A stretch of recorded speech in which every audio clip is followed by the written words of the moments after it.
Hello and welcome to the Fresh Air Sci-Fi show. I am Joe. I am Philip. And I'm Alistair. Today we have a guest with us, Alistair. Yes, how you doing? I'm doing well. Just debating on Twitter as usual. So Don't do it. Don't do it. It's all a trap. Yeah, it takes a while to sort of get used to that and figure out that maybe it's not that worth it. Like in most cases, at least, I've engaged and I've had some discussions, like very rare discussions that were actually very productive, but for the most part, they're pretty poor in quality. Yeah, they tend to be, don't they? Yeah.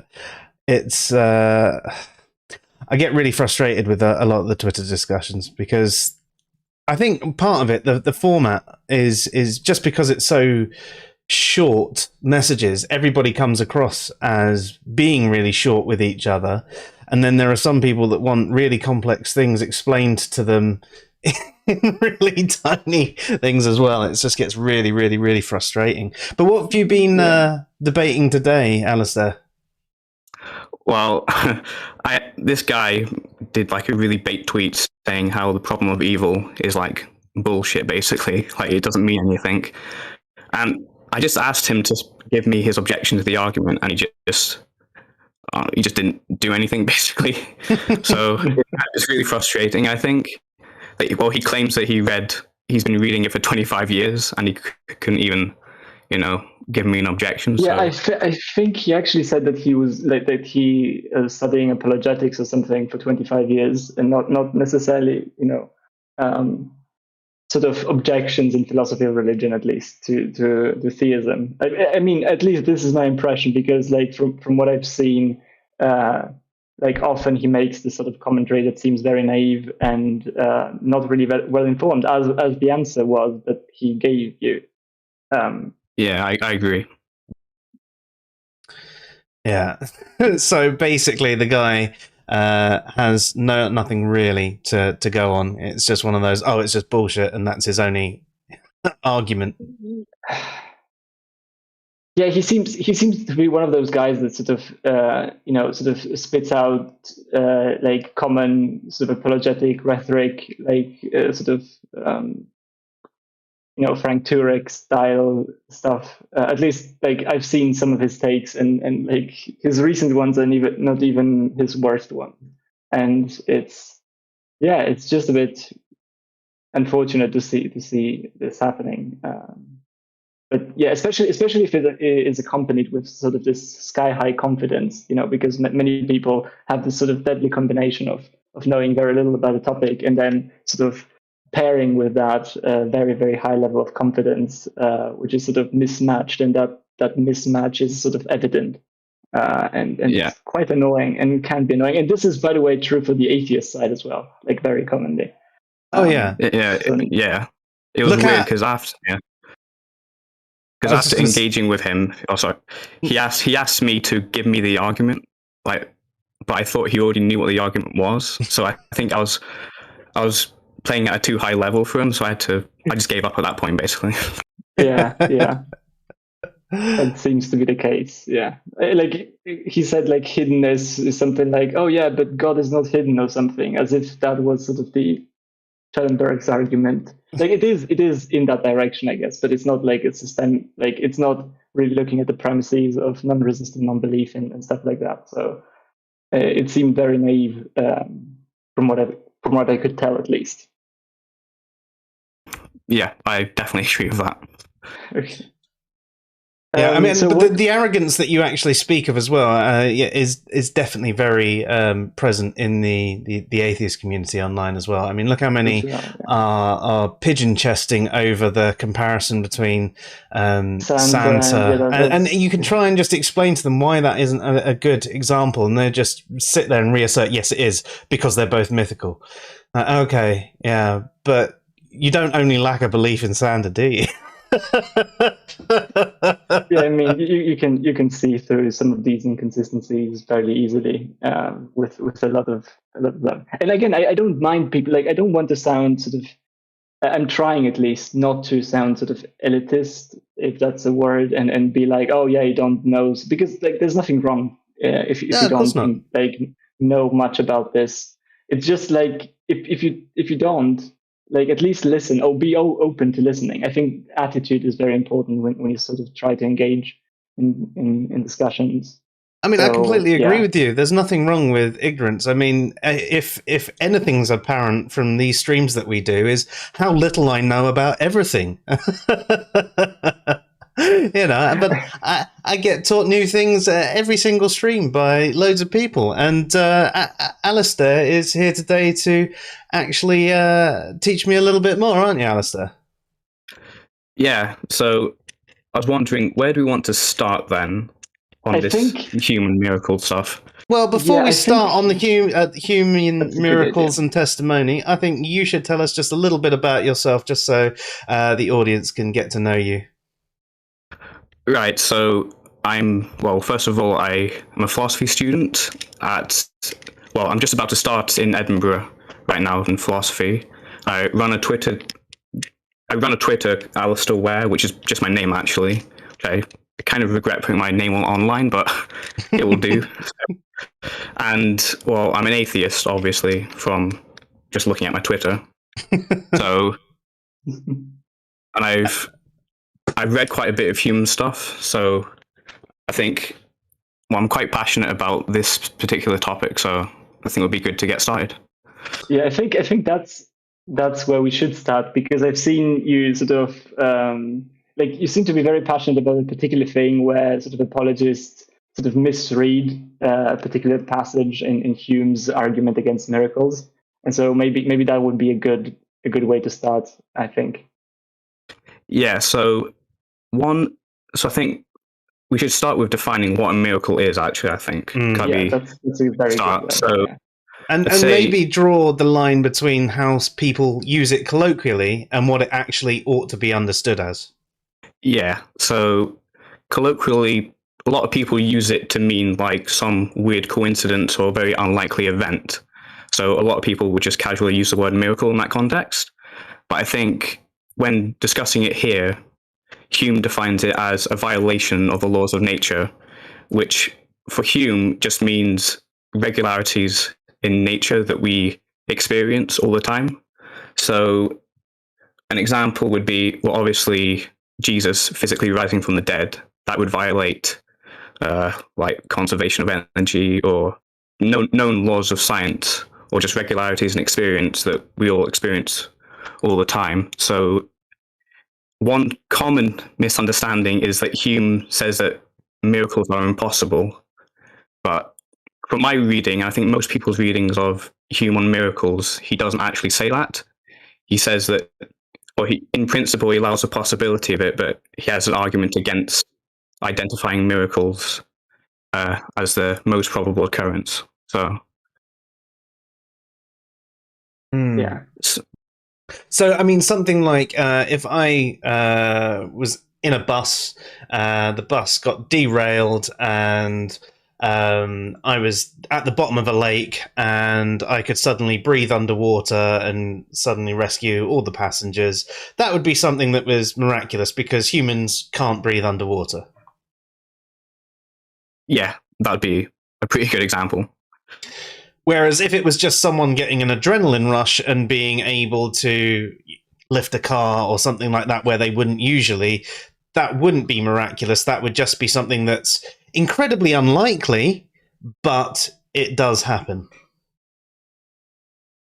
Yeah, so I think that's very important to get, because a lot of people like to use the term miracle in a very like informal way, but we're in a very like philosophical context here, so that's important to keep in mind. Yeah, I think a lot of religious people like to use miracle as well in this informal way, and that leads to some sort of confusion oftentimes, because, like, for example, when someone sort of gets cured of a very sort of serious disease, they'll say that it's a miracle or something.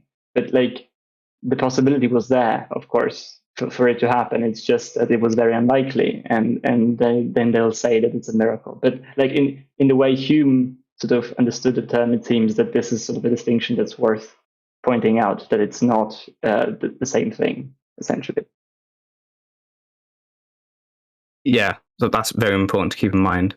So, do you want to just get to his main argument, basically, or why he thinks that? Well, so I think we should start with, there's this quote I want to read from his essay, which goes, "No testimony is sufficient to establish a miracle, unless the testimony be such a kind that its falsehood would be more miraculous than the fact that it endeavours to establish." So what he's saying here is that when we're given a piece of testimony, like just from an individual, we should always be asking, what is more likely, that the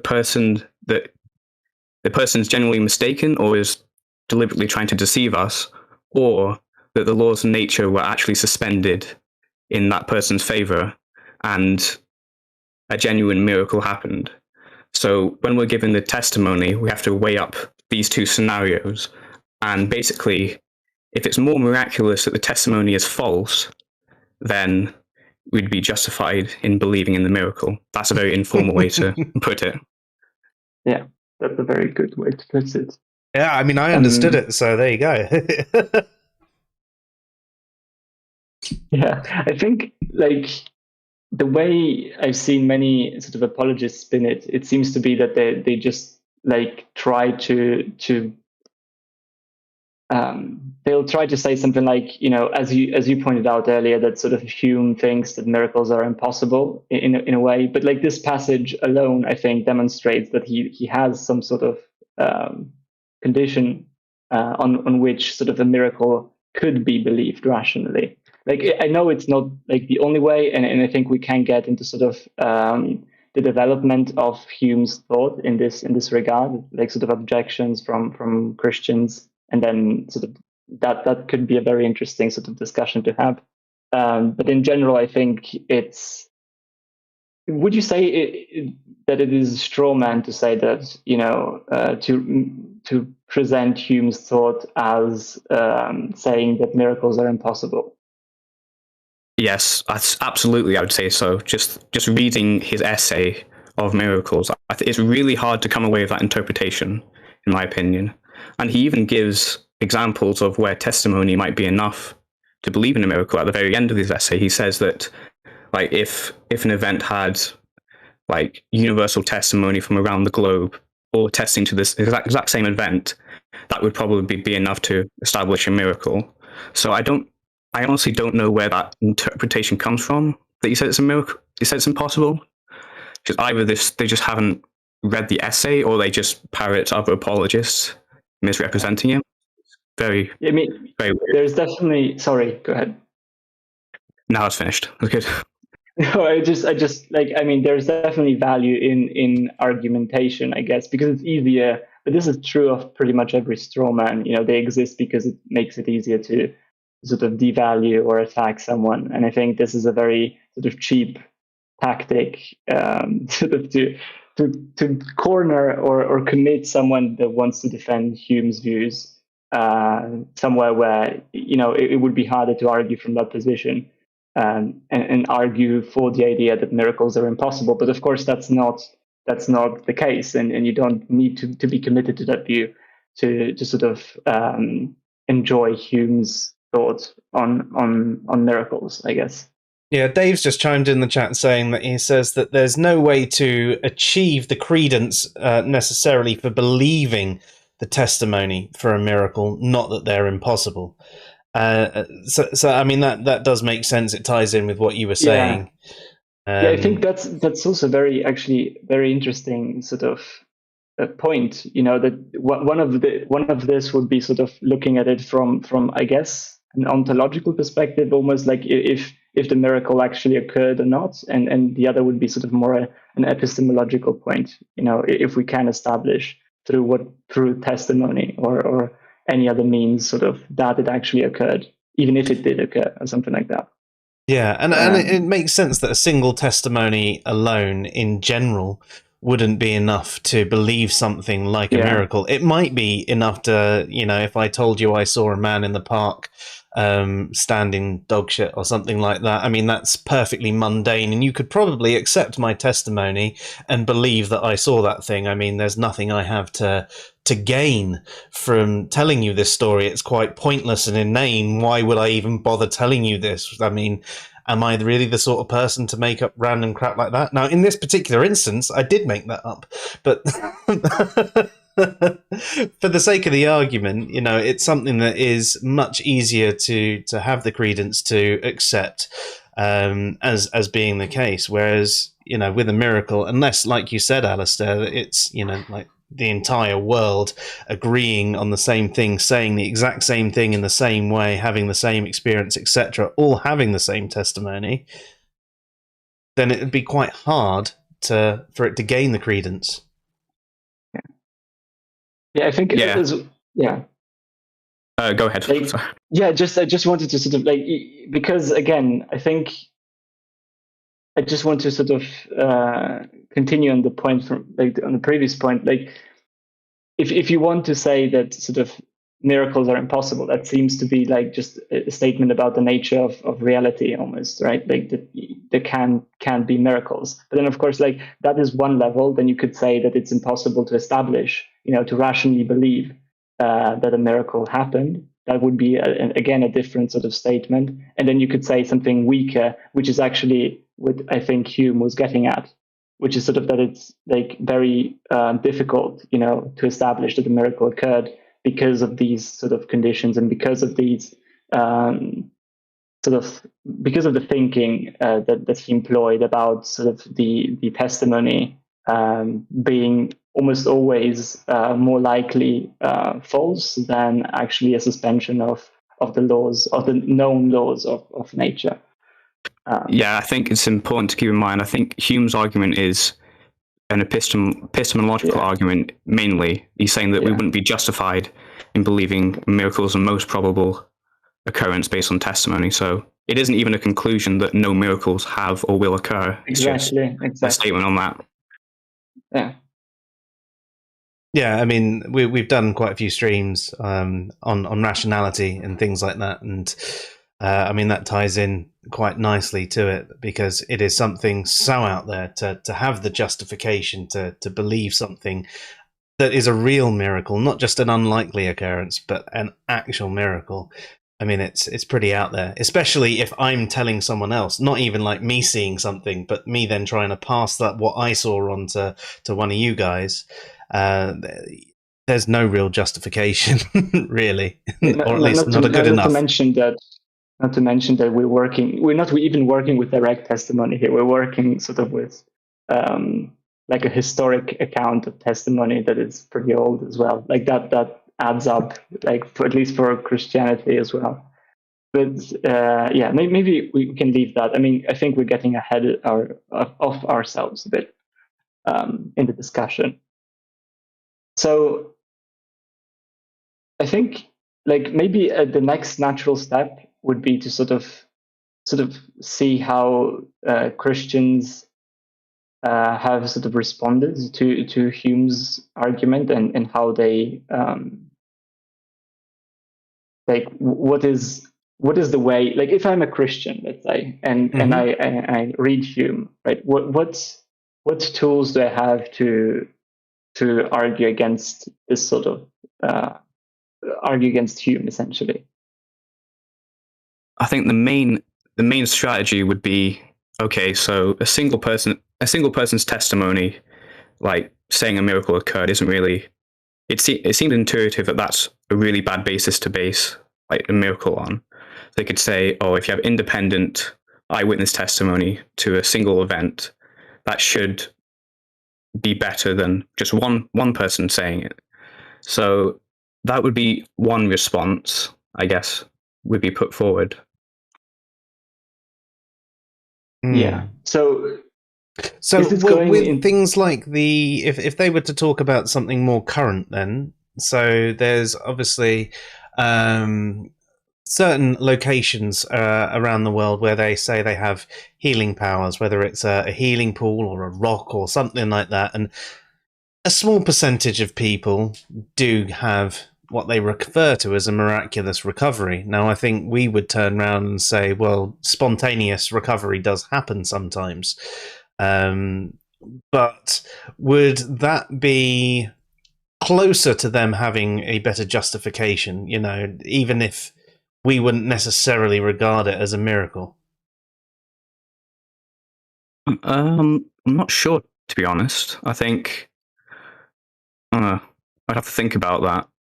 But that wouldn't be a miracle in the sense that Hume would say it is, because we know it doesn't violate any laws of nature, which is because we have uniform testimony in favor of the laws of nature holding for pretty much all of time. So any testimony going against that is going to have a huge hurdle to overcome. So they'd have to somehow justify that this person had 0% chance of recovery, even if it was a small percentage that they had as a recovery. Then it's as we said, it's not impossible. Therefore, it's not a miracle. And by impossible, I'm talking about breaking, the laws of physics, etc. The natural laws, should I say?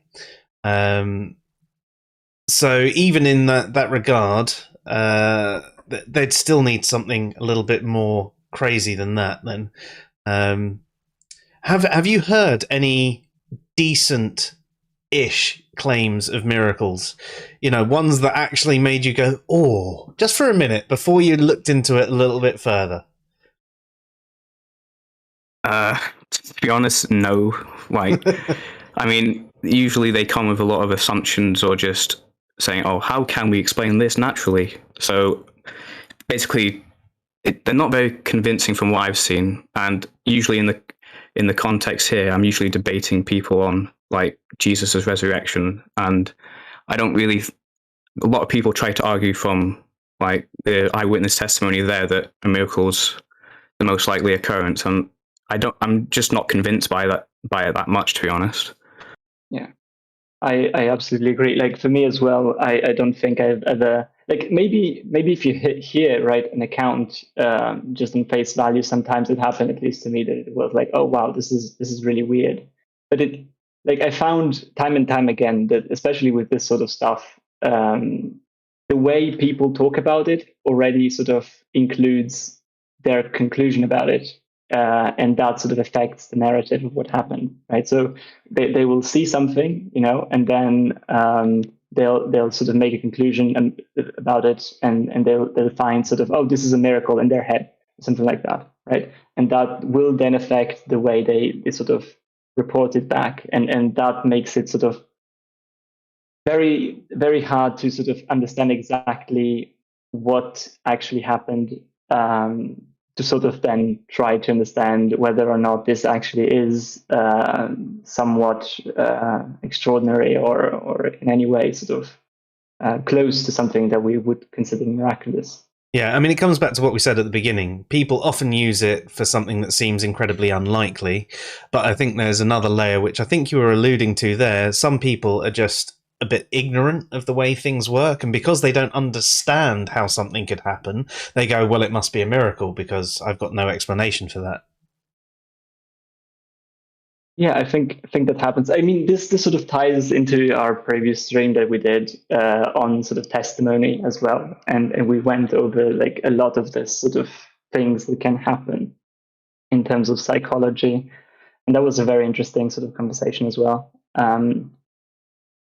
So I think most people should definitely be aware of how actually bad in general eyewitness testimony is, even sort of today.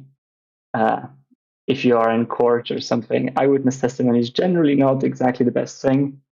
And then, of course, this just compounds the problems of eyewitness testimony from a while back, let's just say. Yeah. Well, especially if you include things like the false memory, and as you alluded to as well, the issue with the psychology, the sort of not exactly a group hallucination, but a group false memory, because people are saying things in a certain way, and the story gets exaggerated, and people, it shimmers out, and all of a sudden everybody believes that they saw something that they didn't. And again, so we've got genuine occurrences of this happen. There's been studies showing how this can happen.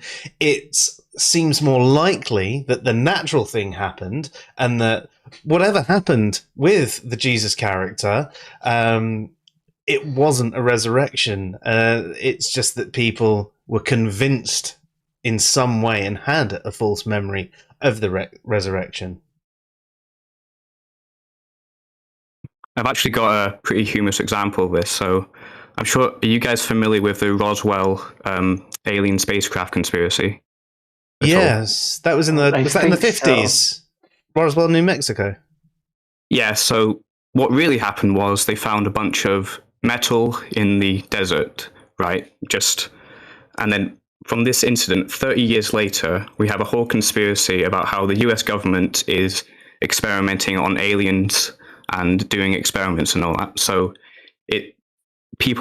legends can develop very quickly within a very short space of time, just from word of mouth and people passing it about. So you can see this real time, actually, just looking back through history when we know for a fact what happened, and then people go spread about all these stories about it. So it's very interesting, actually. Yeah.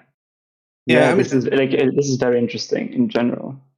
Well, you think about stories told through oral tradition anyway, especially when things weren't written down, and people would exaggerate. They'd embellish on their stories to make things a little bit more interesting. And stories do get exaggerated over time. And someone might have been there, but hear this person's story and then be convinced that this person's telling because I was there and is saying, 70% of what actually happened, but this extra 30%, well, I maybe I don't want to be the odd one out. Maybe that did happen. Yeah, actually, it definitely did happen. But then another example of how testimony can be altered in the short space of time.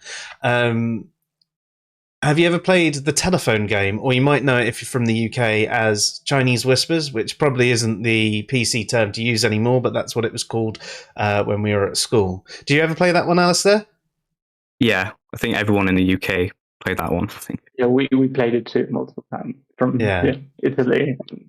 So if no one knows this one, I'm sure you all do, but you're all sat in a circle and one person has something they've got to say and they whisper into someone's ear and it whispers around, and then it gets to the person who is next to you and they shout out what it is. And I reckon 95% of the time it was not the same thing that you said. Most of the time it sounds somewhat similar, but is altered enough to you go, oh yeah, I can, But that's just an example of how in such a short space of time, something slightly misheard from person to person to person morphs. And of course, occasionally you always had that person who decided to change it in the middle as well and just say something completely different. So again, that one might actually survive to the end. Yeah. But I think that's a great experiment to play because it just shows how much, even if you're trying, because a lot of the time people are genuinely trying to relay the same information, but it can be really hard, and it just goes to show how easily this sort of information, even in a short span of time with just sort of 5 passes or something, it gets completely sort of destroyed or modified. Yes. But anyway, to go back to sort of to the topic, I think and as we sort of mentioned this already, but the way Christian theists usually will argue against this sort of observation is that, of course, as you said, Alistair, with one testimony, it's not enough, but if you add sort of multiple testimonies, then you can overcome this very low prior probability. And you can spell it out in Bayesian terms as well, sort of with calculus. And I think some people did this. I think Timothy McGrew, I hope I'm pronouncing it correctly. He's very famous for sort of Bayesian approaches to the resurrection, and he has I remember reading a paper of his, and so I think his paper is published in the Black Hole Companion to Natural Theology as well. But sort of this is the way you would usually do. So argue that multiple testimonies can, or multiple lines of evidence can overcome this very low probability. Do you have thoughts on that? Yeah, I do. I think so. If it has a very, very low prior probability, then the explanatory power and how much expected you would see the evidence would have to be really high to overcome the initial low prior. And when we're talking miracle, I think it would be pretty much the lowest prior probability that could ever be assigned to any event ever. So it's really hard for me to see how they can even get over that, especially when we're talking about, you know, texts from religious traditions which are very problematic historically. Because I've heard about Tim McGrew, and he has a very conservative view of like scripture and everything like that. So he thinks that the Gospels are historically reliably generally, and I don't think he's definitely not within the mainstream of that view. So I think it takes a lot of like weird reasoning to try and overcome this so low prior probability that it also seems like you need to have God existing in the background beforehand as well, because you need to have some way of putting the prior probability up at least some bit, because otherwise it's so astronomically low. So that would be my thoughts on it. Yeah, I agree. I think, and this is something that is a discussion as well. So we touched on a discussion that is going on in theist circles, which is sort of, is it better to argue sort of starting from the resurrection and then argue that that is true and therefore that theism and Christian theism is true, or is it better to go the other way around? And I think a lot of people, myself included, and I think Alistair as well, would say that, you know, if you don't establish some form of theism sort of throughout, like with different arguments beforehand, like the prior probability of the miracle is so low that you'll have a very, very, very hard time to even attempt to overcome it. Because of course, if you think that theism is likely to a certain extent, right, that should, under that worldview, it should sort of raise your prior probability, I guess, of a miracle occurring. Because of course, if it's established that a God exists that has the power to do these sorts of things, then it's not as sort of weird to There's an interesting counter to that basically on theism, the laws of nature are God's will. So via negative theology, nature tells us what God's will is not. So just from empirically, we know that God, if he does exist, basically never intervenes unless it's the one that the Christians or the theists are claiming that it's the one time he did intervene, which was in the resurrection. So just by a posteriori, we know that God has a very low tendency to do anything in nature. So even by that standard, it seems as though it's still quite low a prior. I don't see how it raises it that much, but I can see why it would work a bit in favor, I guess. Yeah. Okay. Another thing that I think I wanted to point out is that sort of the way this would have to work in order for you to make the case that sort of your testimony, your multiple sort of lines of evidence, will sort of overcome the prior probability. You know, the testimony has to be of a very specific kind, and that would be sort of truly independent, which is like a concept that we can get into. But like if you want to use sort of different lines of testimony, you'd have to make sure that these do not sort of spill into each other, right? Because oftentimes, as we already mentioned, if someone says, "Oh yeah, I saw this thing," then another might be compelled to do it because of social pressure, something like that, and that, of course, sort of would muddle the calculus. Because if you want to do the calculus, you have to sort of assume that these people are truly independent in their reporting. Otherwise, you have to adjust it and it's bad at that point. Yeah, there's a hell of a lot of things that can influence the testimony, which, yeah, I mean, to be honest, it seems to me that I can't really fathom a way that could happen in reality, to justify believing any miracle. As you mentioned, it's even looking at the Bible. There were not many miracles that seem to occur in the Bible. I mean, you could say things like Jesus walking on water and laying hands. Could it be miracles? I mean, I have justifications for what I think happened there as well, and I think they were perfectly natural things as well. But even if you include the number of things in the Bible like that and say this is all the miracles in the Bible, it still isn't a massive number of miraculous things. But I do agree with what you said, though, Philip. I think trying to establish a God first rather than starting with the resurrection is definitely a better way to go, because if you're going to start with the resurrection, well, it's a hell of a lot to justify, because when you start with the resurrection, you're already starting with the presumption that there is a God. And I think to speaking to someone like us, you'd have to justify to us of this particular character, raise the probability of this character existing in the first place for these miraculous things to happen, because apparently these miraculous things can only happen with a God. Yeah, that is true. But I guess you could reason the other way around, like in a sense that you could make an argument, sort of, if this miracle occurred, then God exists. This miracle occurred, therefore God exists, or something like that.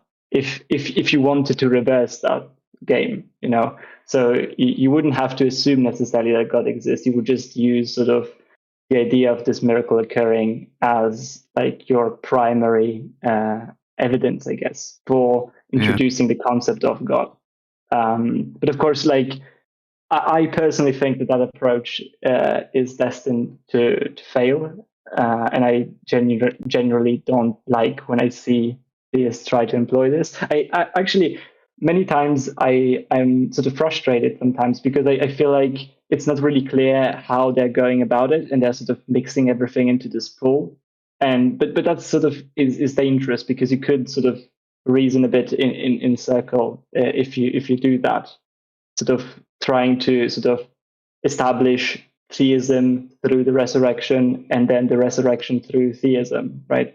So you would say, oh, theism is true because of the resurrection, and then, oh, the resurrection is true because God did it, and God, sort of because of the theism. Like, I'm not throwing out accusations directly, because I never seen a really clear example of this, but sometimes the way sort of things spill out of someone, it seems to me that sometimes this clarity is missing in some argumentation.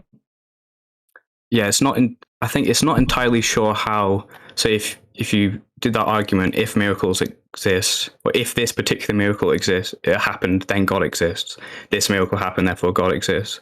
Like, it's not clear to me how that premise is good. The first premise is going to be justified, given that if you don't have God existing beforehand, you somehow have to rule out other supernatural hypotheses which will be able to explain the same event. So I'm very confused when people try and run that argument against me. So that's my point. And equally justify something as a miracle when it could be explained by other means. Yeah, that too. Yeah, I guess you could say, you could argue in a sort of probabilistic sense that certain things are more expected if there actually is like for the first premise, I mean, right? Like, for instance, if Jesus said that, oh yeah, this is because God, my Father, did it, or something, right? Like, that would be more expected if the supernatural thing that allowed him to do that is actually God, rather than, I don't know, whatever other supernatural explanation you want. It would be less expected for him to say this, I guess, if that were not the case. But yeah, in general I agree that both premises are really hard. Like the first premise would be very, very hard, or actually the second premise would be very, very hard to establish, even if the miracle occurred somewhat recently, I think. Not to mention the fact that it did not occur very recently. So that is just, again, compounding the problems. Amusing quote just came in from Alan in the chat. He says, "My point, once again, is not that those ancient people told literal stories and we are now smart enough to take them symbolically, but that they told them symbolically and we are now dumb enough to take them literally." And that was by John Dominic Crossan. I think there could be something to that, but it's like we were talking about with the whole testimony thing again. You get people talking about these events. Yes, there are certain things in the Bible that were definitely more poetic, like the Genesis account of creation and stuff like that, and people do take them literally. But I think some other things in the Bible were originally accounts of things that were happening, but they just got exaggerated and mythicized over time. So, yeah, I think it's a bit of both, really. And obviously, we've got the issues where, if there really was, some of the testimonies, like the testimony of the resurrection, we still run into all the problems that we've mentioned so far with testimony, the false memories, and how people can be easily influenced and they interact with each other and they talk to each other about the experience, which again lowers the credence of it actually being the thing, because they start agreeing with each other and they still building all these other dimensions to it in their own heads. And the fact that it could be explained a much easier way. Perhaps he just wasn't dead. He was knackered, man. Yeah, I think, I've seen a lot of theists claim that it's sort of hard to explain the resurrection in sort of naturalistic terms.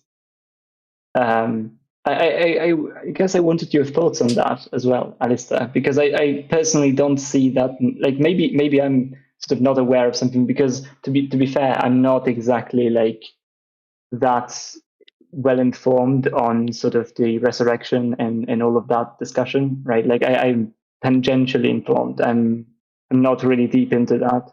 But right. From my overall perspective, I don't see why it would be this problematic.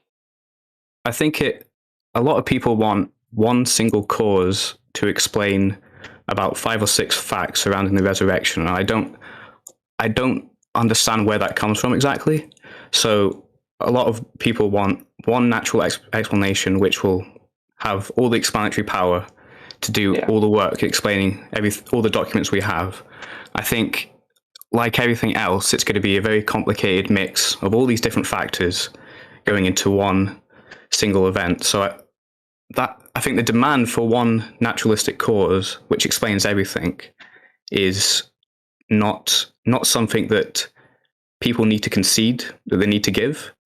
So even though that, let's say, you'd explain some of the appearances by hallucinations, like group hallucinations, sometimes people say that, even though that prior is very low, so that's one naturalistic event, you could also invoke other events that will explain the data, but you'd have to multiply those two priors together, obviously, because you're invoking more events to explain it. So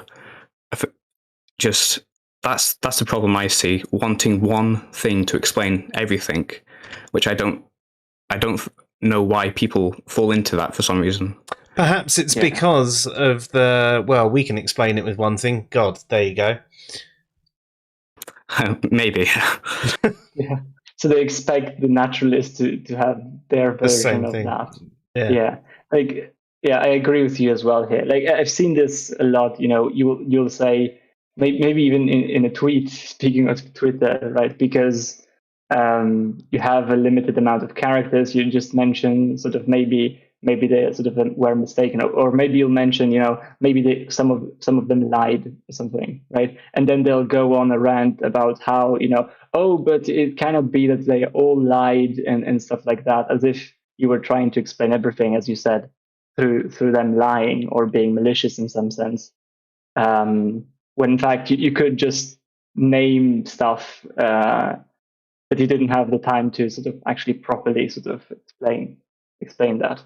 Also, I don't like, although of course I would say that it's simpler in some sense, at least maybe not simpler, but easier to say, oh, it actually happened, that the resurrection actually happened, right? Because that sort of fits all the data of the narrative, but that sort of makes sense because the narrative was built around that actually happening. So the data that we have would of course fit that hypothesis, and everything that sort of derails from that is going to be less elegant, if you will.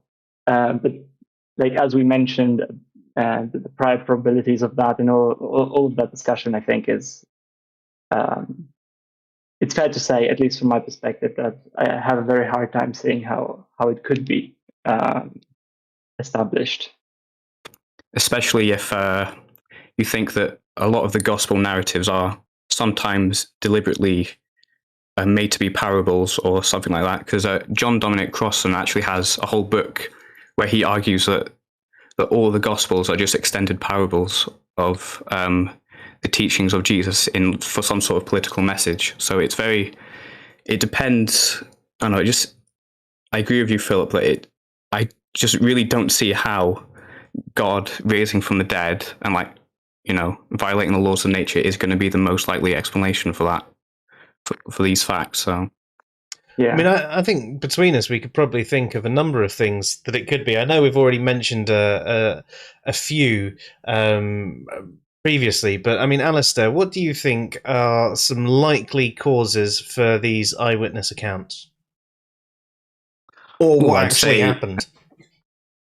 Well, I'd say confirmation bias, hallucinations, grieving over, lost ones, being in a community who all thinks the same thing. So there's some sort of peer pressure at the same time. So a whole multitude of things could come together to explain a lot of these stuff. Yeah. One of the things that I sometimes think about is, I think many people, when you talk about sort of the resurrection not actually happening, will sort of try to accuse you of accusing them of sort of malicious intent or something, or of lying or something like that. And I don't like that. And I think, at least I could imagine that the reason why some of this came about, maybe it's just a completely understandable reason. For instance, they really, really believed in Jesus or something like that. They really believed in the messages of Jesus. I think at least I would be happy to admit that Jesus, especially at the time, did actually introduce a lot of sort of ethical innovation into the area. Maybe sort of rephrasing it, making it clearer, but I do think that some of his teachings actually were quite interesting, and some of them I would actually say are still relevant. So maybe they were just part of this movement, and they really believed in the message. And so when the prediction that this leader of theirs didn't come true, they sort of were incentivized to sort of do something about it to keep it going, because the actual narrative and the actual message of that was so positive and had such a good impact on people. So sometimes I don't want to spin them as sort of liars and they just did it for, I don't know, the money or being popular or whatever, because that actually wouldn't fit some of the data that we have about them being persecuted as well. I think you could actually come up with a narrative of them doing this for good reason. It can be a sincere belief, but they're just just mistaken sincere belief as well. So, and I'd push back on the martyrdom thing there, because we really don't. Well, for a lot of the disciples, we really don't know whether they were martyred for their beliefs. I think that's a common apologetics talking point, which just unfounded in my view. So okay, yeah. Yeah, that's another point. Like I haven't actually looked deeply into this, so like I'm happy to be corrected on some of these points. Also, like another thing you mentioned before, sort of blowing out of proportion stuff over time. I think we have good reason to think that might be the case just by looking at how these accounts were written, because you can see sort of a gradual. From the earliest account of what actually happened, they're the simplest, and then if you continue over time, they become more and more spectacular, and more things are added into them, and more incredible things happen, to the point where some of these accounts then actually were are not actually considered official by the church anymore.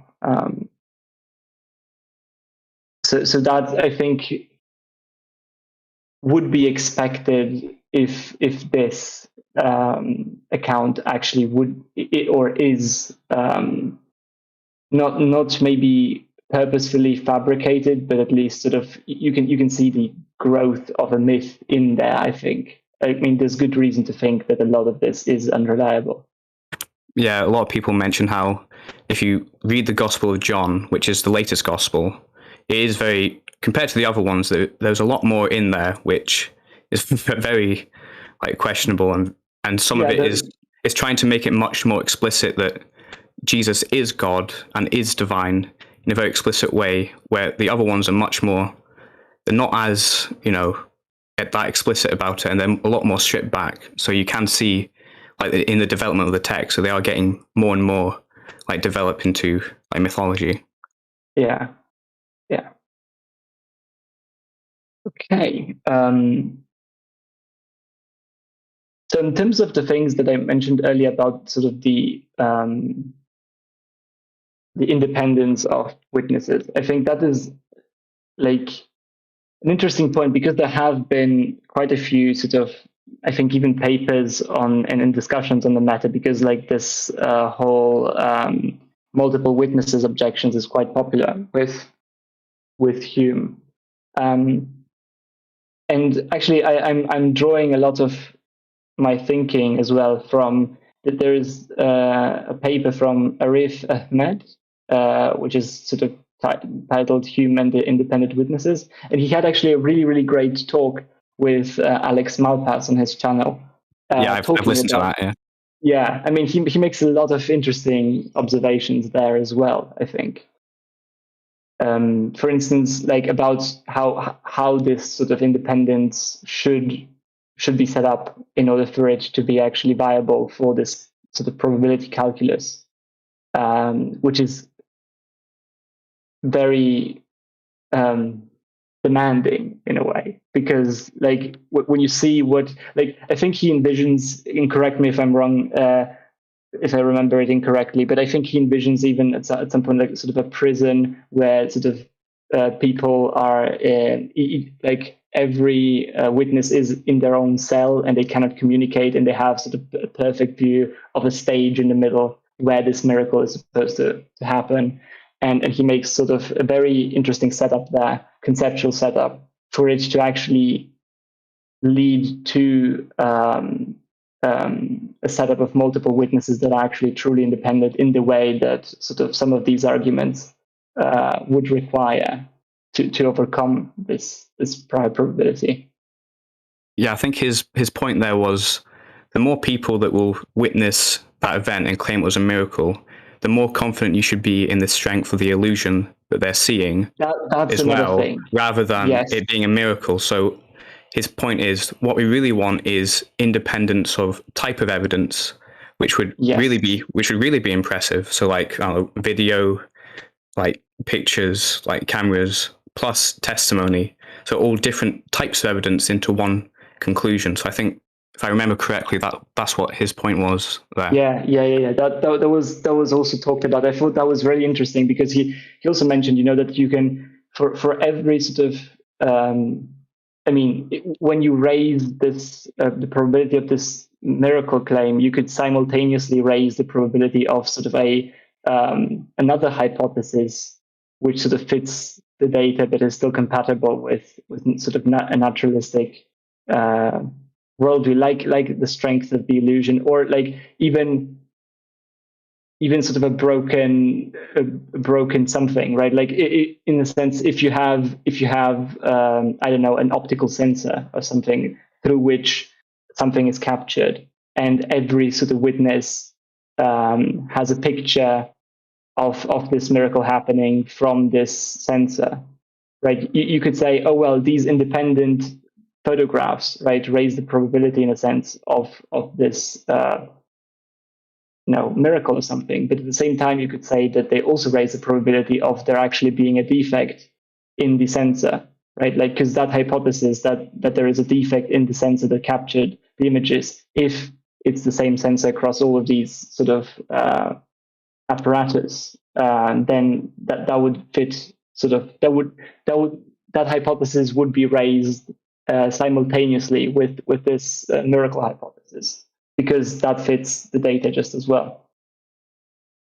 So in that regard, when you're talking about the same type of sensor, say for example, if everybody had the exact model and make of phone, they'd all have the same sort of sensor on their phone. So whatever they're recording, it could, the miracle could be set up in such a way that it actually interacts with that particular device in such a way that it confuses the sensor. Is that what you're trying to get at there? That's kind of what I'm getting at. Yes, like so you would say, well, these independent accounts, right? Because you could say they're independent, right, in a sense, but at the same time, you could have this other probability of that rises because of the fact that they are all using the same sensor. And in the same way, you could talk about your eye or something, right? Like, because your eye is sort of all the same sort of sensor. Yeah. So you could say that your eye, like if there is an illusion that fools your eye in a particular way, right?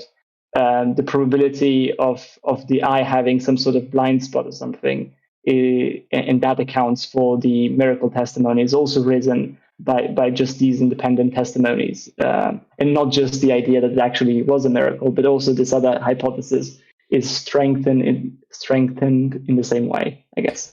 So to get around that, you'd need a variety of different devices, and you'd need some of them to be analog as well. And for the recordings in this particular instance to be taken directly and kept in a room, so like someone records it, but it's taken straight away and locked into thing till a separate independent viewer can then review that particular thing, and you have multiple different ones, and they need to be different lenses, different types of sensors, and so on and so forth. Because if they were that different, it would be a lot harder to justify that all of them were affected in the same way, unless they had particular commonalities that could be exploited. Yeah, like that's why I think he points out, and as Alistair pointed out, that you would need like different types of evidence, not just sort of like people saying the same thing. Like even if you grant this idea of true independence, you would have to sort of then you would have to have multiple lines of evidence that are not subject to the same potential exploit in a way. Maybe that's the best way to put it.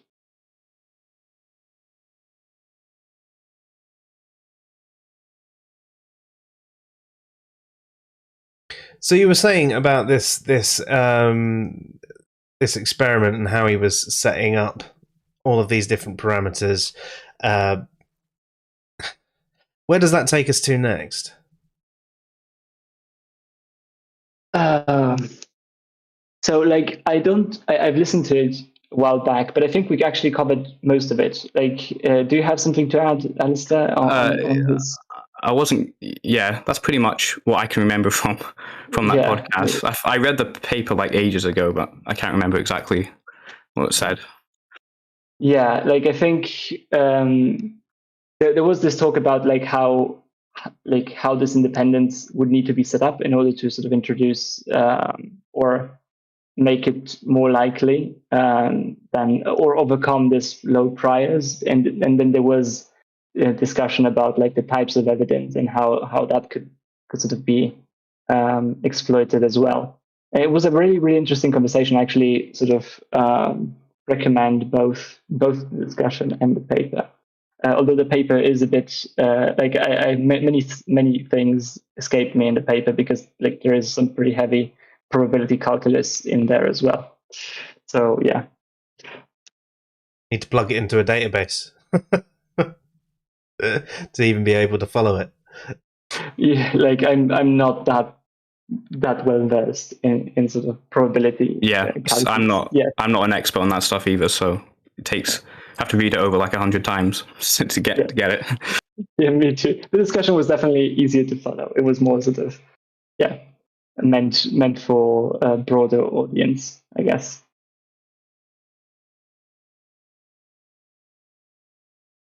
So, with that in mind, even with these different sources, we can still think of ways how there could be commonalities that could be exploited. And as you mentioned, the calculus is incredibly complicated to get to. But what do you think the actual best way we could set up something to verify a menu? A miracle. Miracle. God, what's wrong with me? Wordsing. I think if it's possible to do like a controlled experiment where we know like this event will happen at this time, and then we set up all the equipment to see what we detect at that moment, and we get all different types of evidence which are independent from one another. So we have like, I don't know, 100 witnesses plus CCTV footage plus, I don't know, like bystanders taking photographs on their phones, just all these different lines of evidence pointing to one conclusion. And I think at that point it would be pretty hard to deny that the event happened. So that at least would be my best go at, like, this is how you'd prove it 100%. So do you think there's any reason to believe any miracle claimed by any particular religion? Apart from like, I don't know, pragmatic reasons, no, to be honest. Yeah, me too. I am pretty skeptical of that. Like I think It's go ahead. It's important to know that Hume's essay was actually, because in his day, most people thought that, the testimony here in the Christian tradition, it proves that Christianity is true. And we, just on this testimony, we can believe that Christianity is the correct religion. So Hume's kind of, in the context of Hume's essay, he's kind of reacting to this whole like religious tradition that most people disagreed with him at that time. So kind of why Hume is such a badass, to be honest. There's a lot of hate on Hume, and like some of it is warranted. I think some of it is less warranted, especially when talking about his contribution to philosophy. I think that I don't understand really the criticism some of the time. Apart from emotivism. Yeah, like he was not really a very. I mean, it was. I'm not trying to make excuses, but at the time it was, I guess many people were like that, but he was like pretty much a racist. Like I think it's not really it's not controversial to say that he was. But like his philosophical work, I don't think that sort of diminishes the value of some of his philosophical intuitions and philosophical thoughts in a way. Can you think of anything? Sorry, go for it. A lot of people don't like his view on, if you've read Hume enough, you'd know his view about the self and what that entails. So because of his view of properties, he's, in a way, he says that the self is an illusion because there's no underlying substance which basically grounds that I'm an individual, the same individual over a specific period of time. So he's there's actually there's a lot of connections between Hume and Buddhism and his view of the self, and a lot of like, I don't know, more theist or religiously inclined people are not going to connect well with that view of the self, because it's more part of the Eastern tradition of religion that the self doesn't really exist. So yeah, like I've read his dialogues. I mean, that was the easiest thing that I've read from him, and I really enjoyed that. Especially, like, he had some really interesting thoughts, especially because it was like pre-Darwin and pre-evolution. I think a lot of the discussions there are really sort of interesting to me, because you could feel like the weight of some of the arguments from design at the time. Like, it was sort of felt differently, and that was really interesting to read through, to see how sort of these characters interacted through that, and in that even at the time, there were some points to be made about that were sort of casting doubt on that sort of line of reasoning. Yeah, I'd recommend anyone read Hume's dialogues on natural religion. It's really well written. Actually, it's pretty entertaining. You have the characters, and then at some point someone just leaves, and it's a really, really well written work of his. Like, I've read, I don't remember, like, I have an entire sort of book, but I just read one of the many books he has written, and they're all sort of collected under one thing. But like, some of the other stuff, I have had a hard time sort of wrapping my head around and reading through. It's not always the easiest thing in general to read philosophy, but maybe because I'm not an English native as well, so it was a bit harder for me. Damn, what's my excuse? I'm a lazy idiot. There we go. Sorted. I mean, you have a lot going on in your life, so it's not like you. But anyway, I think I was just going to say, like, reading some philosophical things, like, I spend more time referencing other things that they're writing about in it, just trying to get an understanding, and go. You can sometimes spend days reading the same bit, and other bits just flow through, and they're just like, "Yep, that makes sense. Yeah, all of this, it's all in." But some bits that I find when I'm sitting there reading, I just don't know what you mean. Yeah. But like going back to the previous point about how to establish, how I would need to establish a miracle, I guess. I think Alistair's points were great. I think that works for me too. In a slightly different view, I've been thinking about this, and I've seen some other person post this on Twitter as well. But like the idea that maybe we will someday discover another planet, and if on this planet, there were people, and like there was like a very similar account of a thing happening around the same time, with the resurrection and all of that. I think like maybe that's not exactly an orthodox way to look at the miracle itself, but I think that would probably change my mind if we have this sort of same exact type of character with a very similar event happening or being reported, because to me that would make sense given Christian theism, right? It would strongly sort of be indicative of that, given that if a God existed, God would want to presumably everyone to know about him and save everyone and all of that.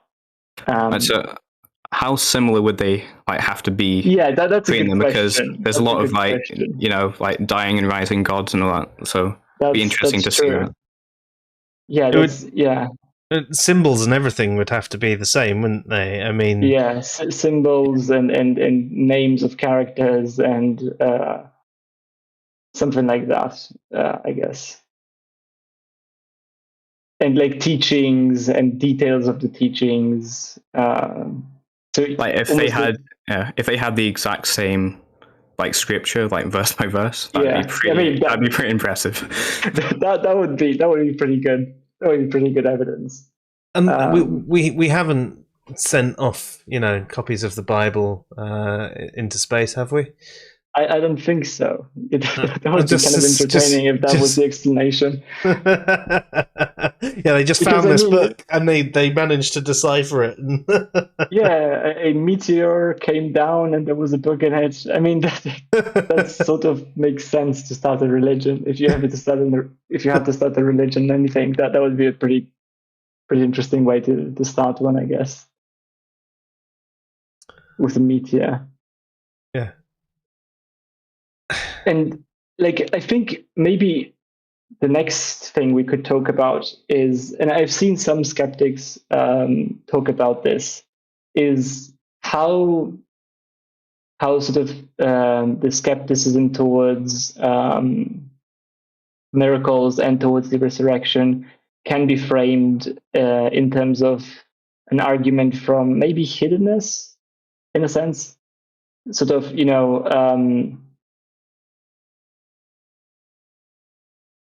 so you mean why would a god put a miracle like this very important miracle into such a place and time and in general in such a configuration that it would be very hard for some other people to sort of reference that and be confident in that. Not to mention the locality of it, the fact that it was just in one part of the world. And all sorts of considerations about that. I think that is an interesting conversation to have. Well, yeah, in the sense that if there is this all-powerful deity, it could actually do something, and it wants to be known, right? And it wants to be worshipped. It wants to save us, and it could do something that influences absolutely everybody on the planet to have an experience.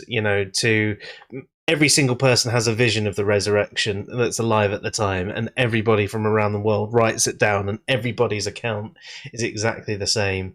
Rather than, as you say, Philip, just such a small locale.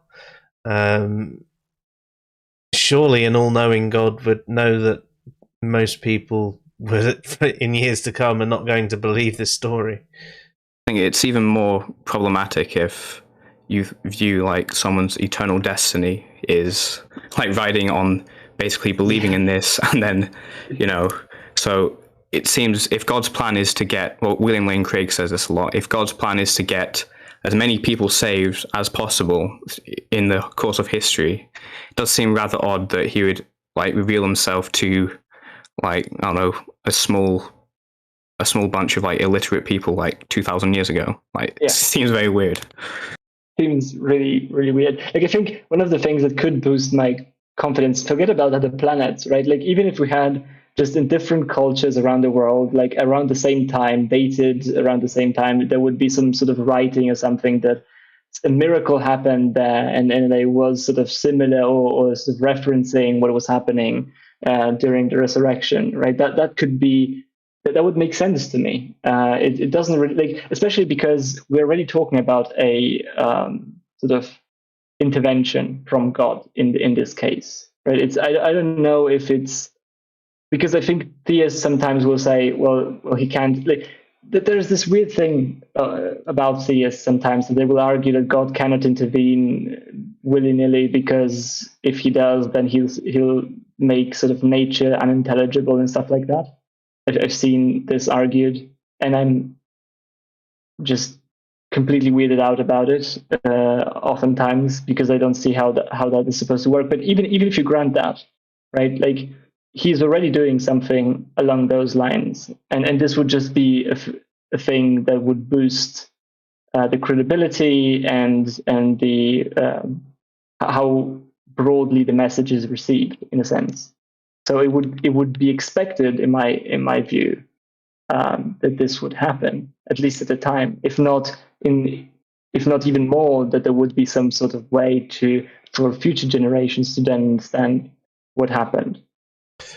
I would expect we'd have just, or at least universally there'd be this like experiential awareness of God, just because God can do that, right? He can make people have experiences of him all the time. So he supposedly causes religious experiences, right? So it seems rather weird to me that this is how the world is, if the God exists. Yeah, that's pretty much a very very compelling argument for atheism. It's really weird that the world is the way it is, given an all-loving, omnipotent, omniscient God. Well, on that one, the all-loving bit it's actually just benevolent. It's all-powerful and all-knowing, but it's just that he's benevolent. But it's still supposed to be loving. It's just that he's not all-loving. That bit's more implicit than explicit. So I know some theists that will argue that, well, no, he's not all-loving, because some will and some won't. Dave has also just made a comment saying, doesn't Craig argue something like that the Bible spreading from such a small area then travelling across the globe adds validity to it, or something like that? He might do, I don't know, but I think from the fact there are a number of religions that have done that, and loads of ideas that have spread across the globe,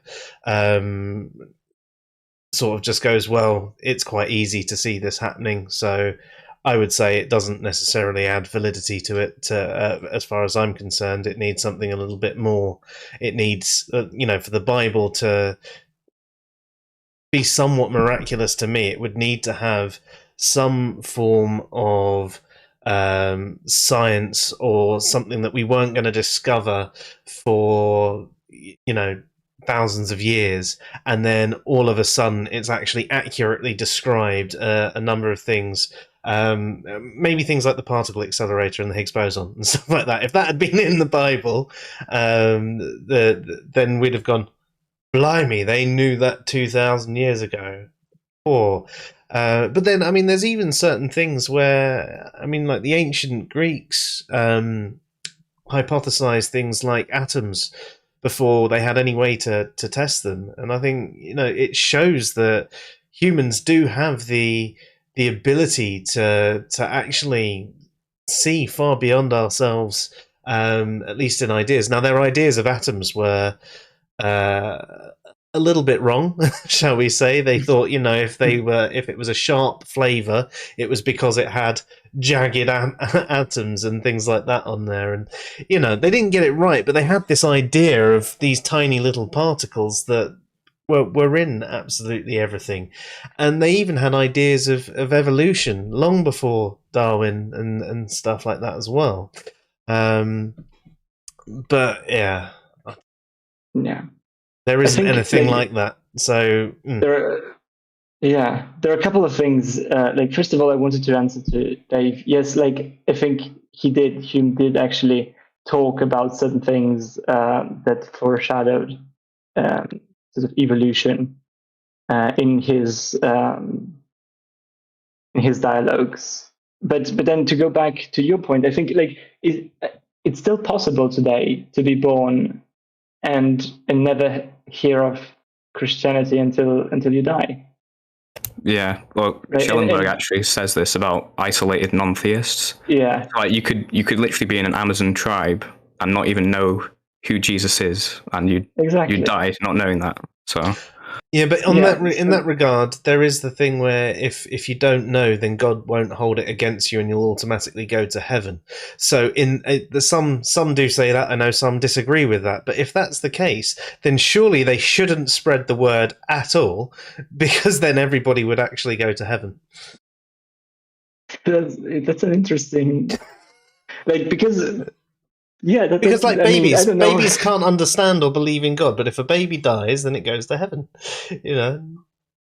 Does that mean we have obligation to kill babies then? I mean, we are atheists after all. We have an obligation to kill babies and stuff and eat them, and that's our job here. I am getting hungry. Yeah. No, I think that I know that I'm pretty much sort of spilling over into hiddenness here, but I think that is extremely powerful evidence against theism. The idea that sort of people can be born and never hear of Jesus and Christianity. Like, I think that's incredibly unexpected if we grant that this deity wants to get in touch.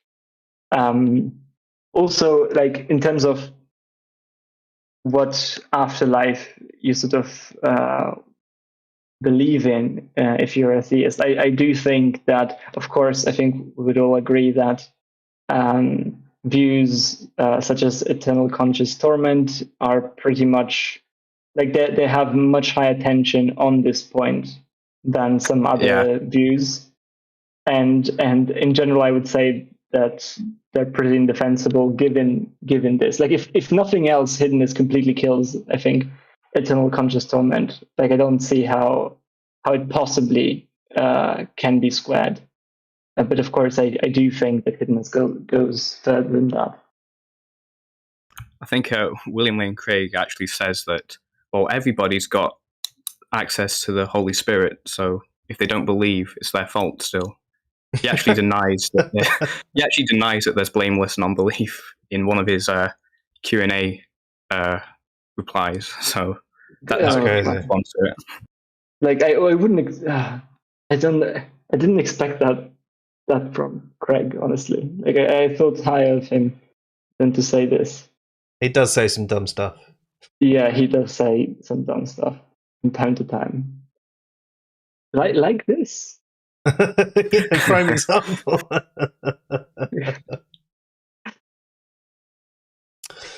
So, I mean, before we continue, what's the weirdest thing either of you have ever believed on testimony alone, and why? Oh, Ooh. that's a good question. On testimony alone. Yeah. Well, when I was a child, I believed in Santa because my parents told me. Yeah. That's a good one. That's going to be hard to top. Yeah, no, there are a lot of beliefs that you pick up as a child, aren't there? I mean, you're so much more susceptible. You're not as much of a critical thinker. Your brain hasn't fully developed, and your parents are your world. So I think that's something people need to actually go back and reconsider. Everything that they believe from their childhood actually could be wrong because you just accept stuff then. And I think in some respects, Santa is a good learning mechanism for people where they realize that sometimes people lie and we can hold mistaken beliefs, and that perhaps you can't trust everything and you need to think about things and go, well, yeah, actually it is unrealistic. How could one person get around the entire world in one night and deliver all these presents? And there's all the other inconsistencies as well, like, why does he get like an Xbox and a PlayStation and I get an orange? That guy's a wanker. Surely, like, there's plenty of justifications for why Santa isn't real, but you just don't think about it at that time because you're caught up in the magic. Yeah, I don't know what to answer. Like, I think Santa is probably the best. Like, in our culture, it's actually Jesus who brings you presents a bit. It's not even Santa. Like, it's Christkind that brings you presents. So I believe that because of testimony, I guess. It's the same as Colombia as well, isn't it? The baby Jesus brings them presents. Exactly. Yeah, that's All right. that's popular here. Like, more in Germany than in Italy. But actually, still, even in this area here, I think baby Jesus brings presents is the one. Yes. But we have another character that is very similar to Santa, Saint Nicolaus. St. Nicholas. And he brings presents a bit earlier. Okay. Yeah. I mean, Yeah, so Saint Nicholas. Well, there's a few different like people that Santa is based on, isn't there? Sinterklaas and yeah. It becomes a bit of. I can't remember who they all are off the top of my head. My mind went blank as I started talking. What would be like as I don't know, past a certain age, what would be the most crazy thing you took on testimony? Because obviously that's when we're a child. That's a good one. I had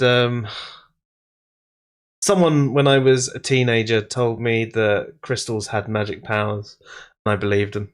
I was a young teenager, and I didn't think about it. That's probably the craziest thing that I took, as I wasn't an adult.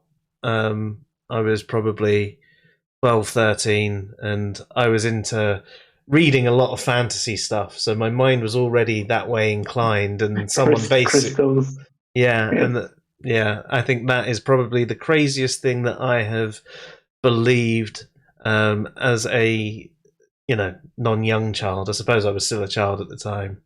I don't think there's been anything like that as an adult. There is something, actually. Well, I should be embarrassed because I think about this one. I briefly, for about 2 weeks, bought into the anti-vax thing. Really? Yeah. Someone told me who was in a position. They were someone that I trusted. It was basically an argument from authority if we go into it, but they seemed to be talking about it in such a way that was like, oh, and they told me to look certain things up. And obviously I looked up the things they told me to, and it obviously backs that up. And I was like, no fucking way. This is like, oh my God. And then I say 2 weeks. I don't know how long I went down this path for. It might have been longer than 2 weeks. It was definitely less than 6 months. But then I started asking them other questions, and they started saying things and changing their story, and it was just like the walls crumbled. And a lot of things they just went, oh well, I don't really understand this stuff. You'll have to talk to my friend. She knows all about it, and things like that as well. I was just like, what? And then I started like, right, take my slip back off, and started finding scientific papers on the matter and things like that, and looking into it, and then learning about this whole anti-vax movement and going, blimey, there are a bunch of crazies out there. And I appreciated how easy it is to get absorbed into something that's crazy as that, because all it took for me was me just having a casual conversation over dinner and them saying it in a way that I just went, oh yeah, no, that, yeah, oh wow, oh. They appealed to the fact at the time that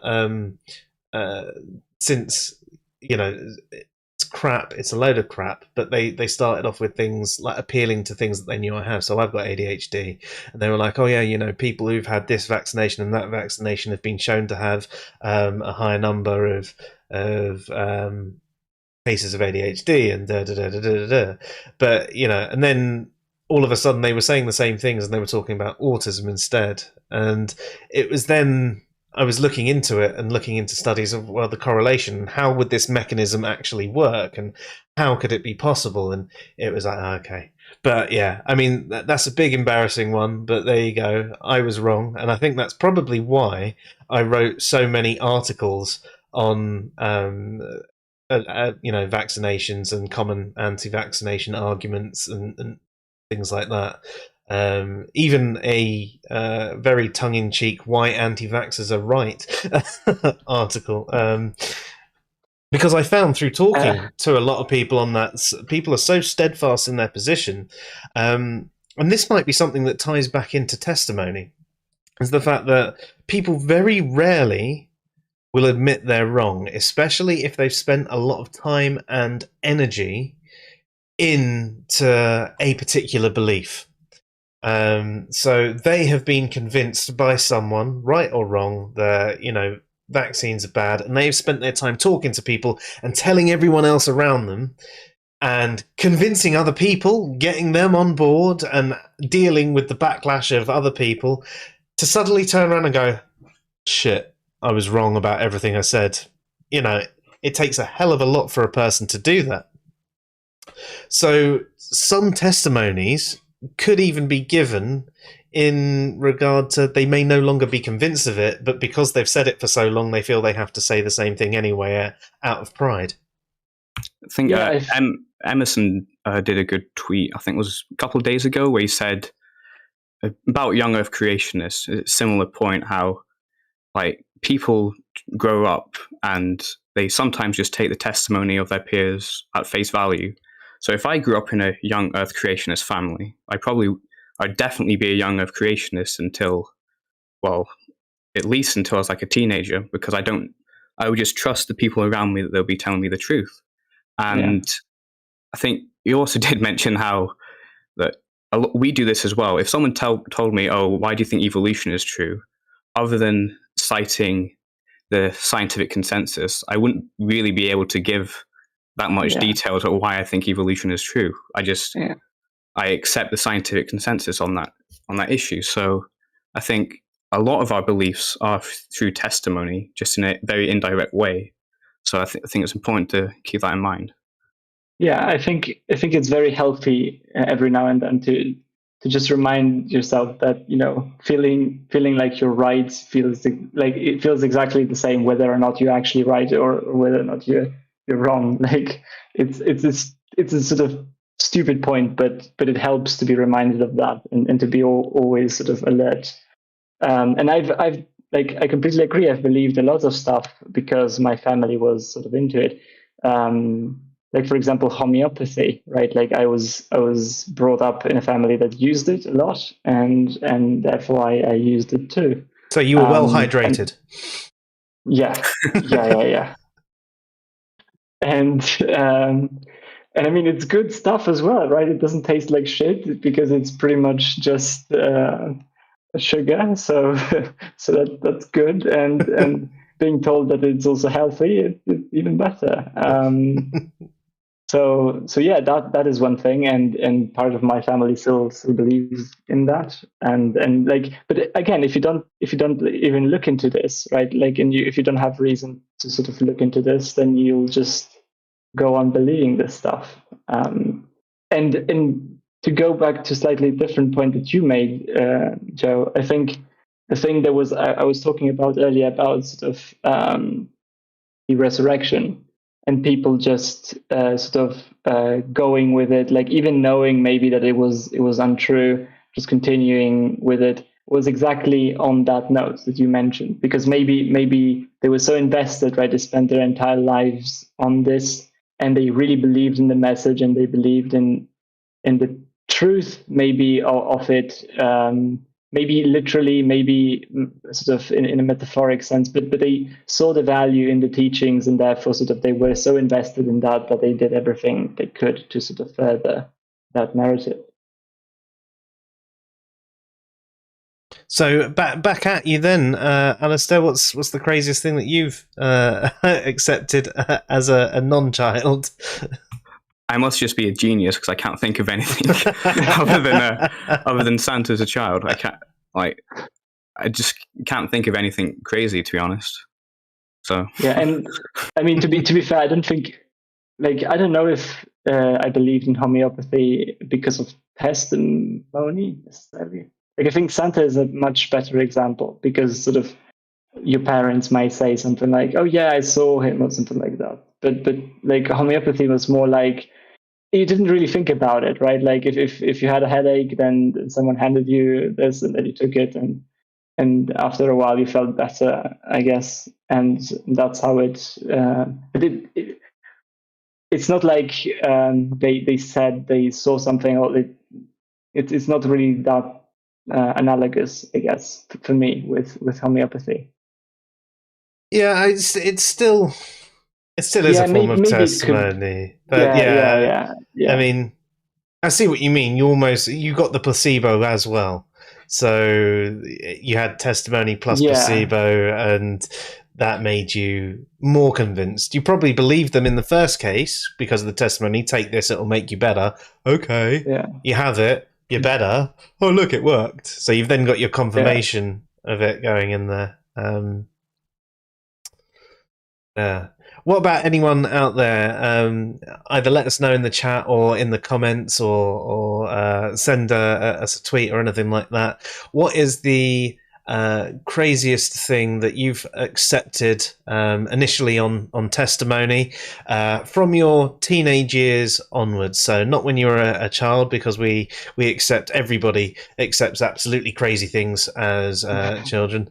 But as an adult, what's something that you've believed just because someone said so? At least in the first instance, you might have then found a further justification for it after the fact, but the initial reason you believed it was the testimony. Who was it? Why did you trust them so much?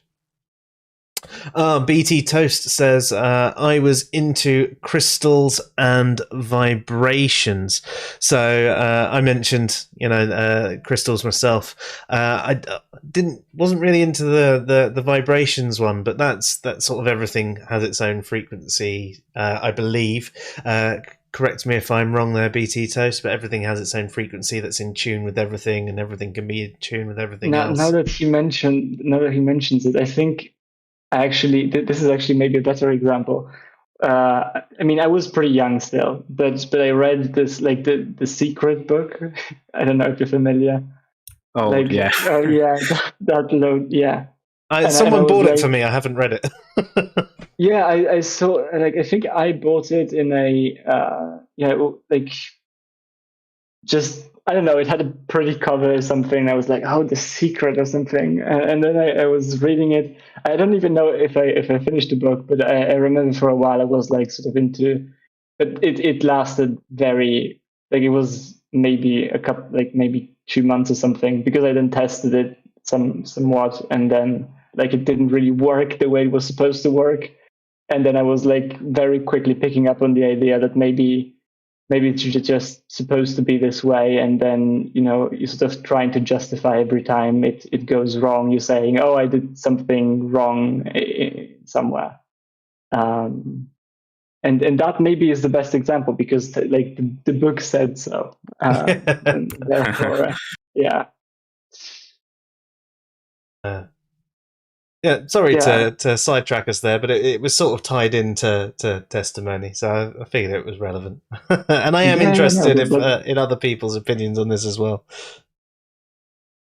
Yeah, for a while, actually, I don't know, part of that book still had some effect on me. I don't remember why, because I stopped believing in it for a while. Maybe it was more in the negative sense that I noticed something, because when you think about something negative, you tend to see everything as a negative, and then negative stuff happens, and then you're like, oh, this was because I was thinking the negative stuff. And I remember for a while I was not really afraid of getting on planes, but I was nervous because I was like, oh, I can't think that something bad will happen. Otherwise, it might increase the probability of the plane actually crashing or something like that.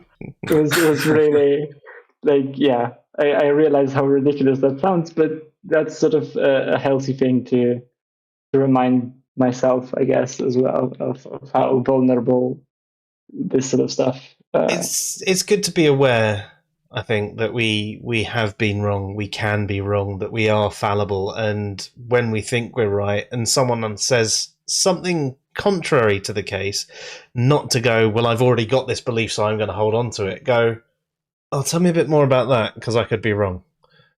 And you have the conversation, and maybe their testimony will convince you otherwise. Maybe they can provide you some information. A lot of things that are in the world, that are physical claims, you can have some sort of test for, and evidence, and lots of studies. And if you don't go around the whole conspiracy theorist, everyone's lying to you route, you can actually get some decent evidence to support what is most likely the case, at least. But then you're going beyond testimony, and I think that where we can, we should go beyond testimony. Because if you haven't learned anything tonight, or if you have learned anything tonight, it's that testimony is definitely fallible. Yes. I love Dave's take. He apparently used to believe that atheism was more than just a lack of belief in God. That's hilarious, Dave. How did you ever believe such an absurd thing? Of course it's just a lack of belief in God. Oh God. I mean, Alistair, what's your opinion? I know we're going a little bit off piste again, but Dave's obviously joking, and we've had this conversation a number of times. But what is your take on the whole lack of belief thing on the internet? I've had this conversation like 1,000 times on Twitter as well, and I think the lack of belief definition is just a bad definition in terms of utility and just trying to convey to the other person what you mean when you say you're an atheist. So I think the best way to define atheism is just in terms of negation of theism, because we already understand theism as a proposition that God exists. So why wouldn't we define atheism in terms of theism? So it's a really frustrating convo to actually have with everyone. Definitely I think definitely. I think we stole all. the convo. Yeah, and so one of the common objections that you might get to it is no, it's not a proposition, it's the belief God exists. And then you go, well, yes, but it's an ism, so it's the concept. So it's talking about something believed, therefore the propositional content of the belief rather than an active belief in the ist, which is the person. So your theism is the proposition, at least one, God exists. And you go down this whole path and they just say, no. I do like the distinction between global and local atheism. Me as well. I think that is a useful. If we're going to add a word like before atheism, would be those, not agnostic atheism, which that's just makes ridiculous. no sense to me. No, it doesn't make any sense really.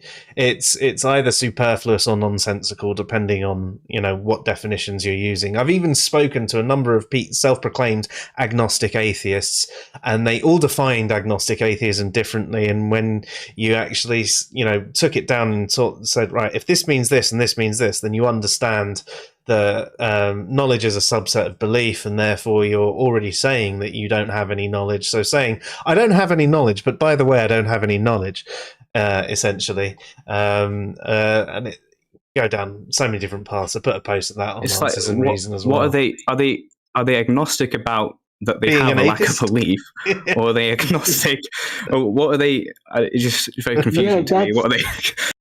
That's as well, like that's a complete failure of the four quadrant graph, because in terms of theism they'll have no problem that they don't know about doesn't know that God exists or stuff like that, but when they go to the atheism side, all of a sudden they don't say that they know or don't know that they lack a belief, because that wouldn't make sense, but they use atheism as lack of belief. So it's like it's a mess. That whole thing is a total mess. Yeah, another thing is, if atheism is a lack of belief, then in gods, then what they're essentially saying is, I'm an atheism rather than I'm an atheist.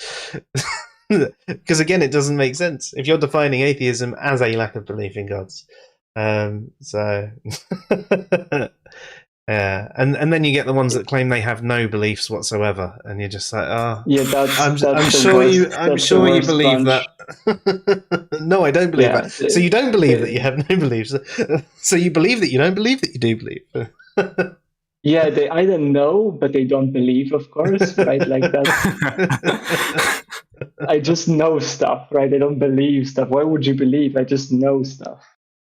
Or they'll go completely, like even crazier. I've seen. It's a bit of a shame, honestly, that is sort of the state of a lot of the atheists, at least online atheist community. But yeah, you can't prove a negative, by the way. So why? No, why are you an atheist? Please stop! It triggers me so much. You have no idea. Yeah, that's yeah. I've had enough of those conversations as well. I think that's why I tend to do my best. I still get drawn into the conversations, but I do my best to stay away from so many social media conversations these days. Because I was once much more active than I am now. I tend to sort of leave it there and try not to engage that much, because it completely ruined my mental health. Yeah, definitely. I took a week break like a while ago, and it definitely improved my mental health. But yeah, I just get sucked back into it because it's, I don't know, Just when you see wrong stuff, you want to correct it. It's just It's just an instinct. Yeah, I totally understand. I know what you mean, but I think sometimes you got to take almost if you are going to engage, give someone like 2 or 3 posts to actually see if they are going to open up and start considering things in a different way. If they literally just stonewall, and you can see that they're going to be this immovable target that's just going to go no into complete denialist mode, then just go, okay then, just try and walk away from that conversation. Like, I don't want to sort of bunch all of the people who prefer that definition together, because I've definitely had some conversation with some persons that were decent and I think helpful, and I'm trying to sort of keep their perspective as well in mind. But like, there's a lot of just being extremely sort of dogmatic on the definition, and just very, very unhealthy discussion around that sort of topic. I think the American Atheist website explicitly claims that the traditional definition is tainted by theistic bias and religion. Yes. Kind of. Yes. I just don't know where. It's usually some like political motivation that comes into this. I just don't understand where that comes from. It's uninformed at best, because like, it's very uncontroversial to say, like, if you want to say something, at least say that, there are these 2 definitions that are both in use. It's not like, I'm happy to admit that there are 2 definitions, that atheism is polysemous, right? Like, there's no issue in there. I think I will explain why I prefer one over the other, but I'm not going to say just this one is the only one that exists and everything else is sort of a conspiracy or something. It's just. That's the way the conversation goes. You can actually say, well, actually, atheism is polysemous. It's got, that means it's got a number of different definitions. It's been used for a number of different ways. This is how it was used in history. This is my justification for preferring this one. No, it's only a lack of belief. It says so on the American Atheist website. Or Aaron Weil says all other definitions are wrong. And it's like, right. Okay, how can a definition be wrong? I mean, apart from contextually wrong, how can it be wrong? And if you're thinking contextually wrong, well, it's we're talking about philosophy, and how is it usually defined within philosophy? I mean, it's defined differently in philosophy as well, but there is a more common definition used in philosophy. Yeah. I wouldn't have as much issue with it if, like, loads of people who use it usually comes along with a lot of other takes and other viewpoints, which are just embarrassing to the online atheist community. It's just very frustrating to see all this behavior grouped in with this label as well. So it is a high predictor of some other takes. Like, if you define it this way, then probably you also sort of make certain comparisons between God and Santa and other stuff, right? Like, I've seen this a lot.